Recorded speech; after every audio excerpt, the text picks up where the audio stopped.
Hi everyone, Rosie from the Cassidy Group here. We're here today at the Oaks, one of our smaller residential sites. The site is in Corley, which is near Coventry in the Midlands.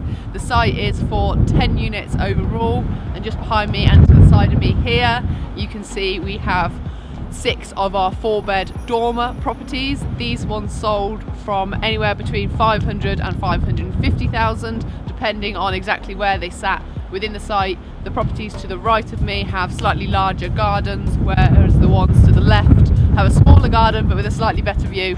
So each one sold for a slightly different price. But let's go inside one of the plots here today and have a little talk about the numbers.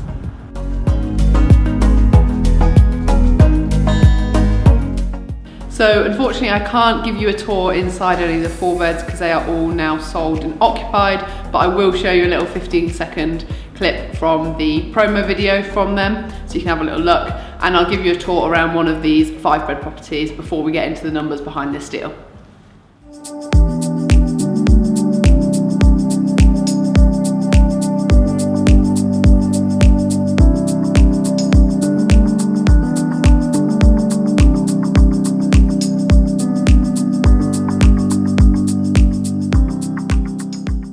So as you come into these properties, you have quite a large hallway, off of which you have your understairs toilet, quite a nice lounge, and then your kitchen diner here in the back.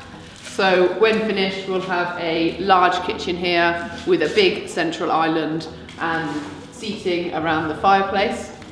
You also have the large bifold doors and Velux windows to the rear to bring in a lot of natural light, as well as looking out onto these open countryside views.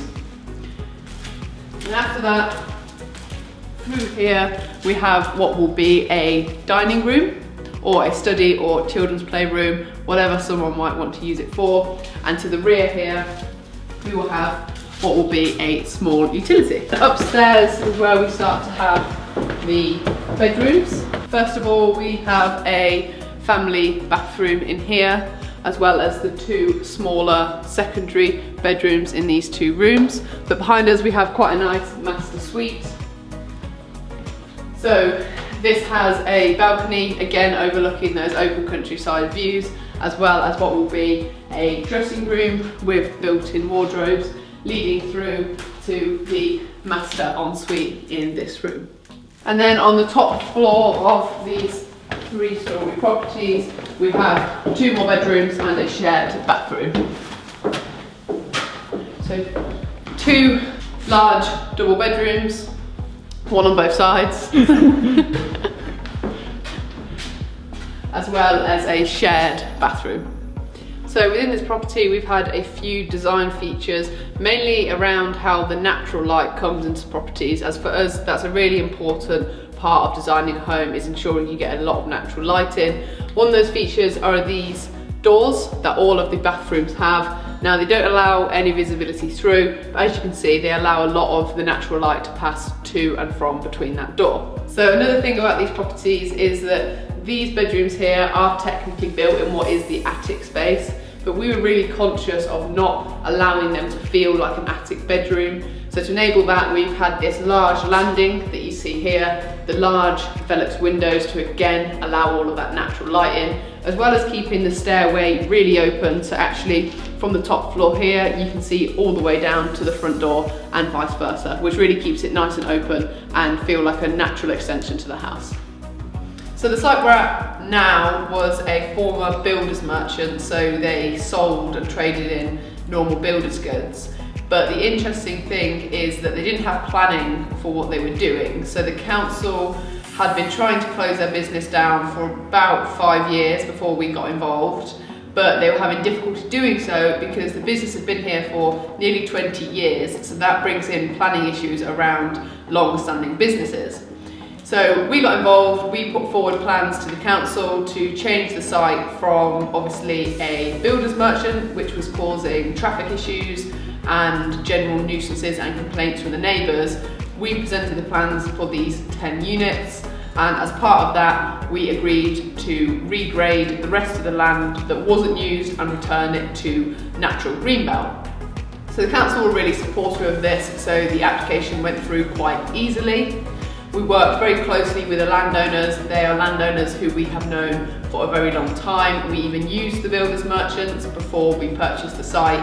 They live still just across the road from this, and we often see them in the local pub just up the road. So it's been a deal that we've been working on for a really long time, leveraging our local connections. They knew we're developers, we know they were having issues, so it was natural for us to come together and bring forward this scheme. So originally we secured this site on an option agreement. We paid $375,000 for the land. Now that is quite cheap, however the land did have serious contamination issues on it that needed professional remediation. So if the landowners wanted to sell to another developer, they may have found this would have presented quite a big issue, whereas we were willing to do this prior to planning and a little bit at risk, which cost north of £50,000 to do. So we worked with them very closely, like I said. Once we got planning, we built the site out with build costs of just over £3 million. The site's total GDV was just a bit over the £6 million mark, and overall there was about £2.8 million profit in the deal. So the property we're in now and the 3 others on this row are actually being retained by Cassidy Group, and that's why they're a little bit further behind on their build stage, because we hop in and out of these houses when the guys on site have time to. We've retained them because it means we're able to release equity from them, as in we're able to release money from the value of this property in order to fund the initial start of some of our more risky projects. So for example, some of our planning permissions are funded by leveraging money out of this, and then as and when that site starts making its own money, we will reduce the debt on this property yet again. So it's a really great little cash cow that we have that we're able to use in order to help progress some of our other sites. Point being, you could spot opportunities very similar to this one simply by having your eyes peeled as you drive around. From the road, this appeared to be simply a very messy commercial yard, which to me appeared to have quite a lot of potential. That's it for this video today. If you would like to learn more about mastering property development, doing sites like this one, then click the link below where you can apply for our Development Mastery Programme. Also comment down below some questions or queries about this video or any of our other ones, and I'll get back to you personally with the response. Also comment the type of content you want to see, any topics you want us to talk about, and don't forget to subscribe and like this video if you found it useful.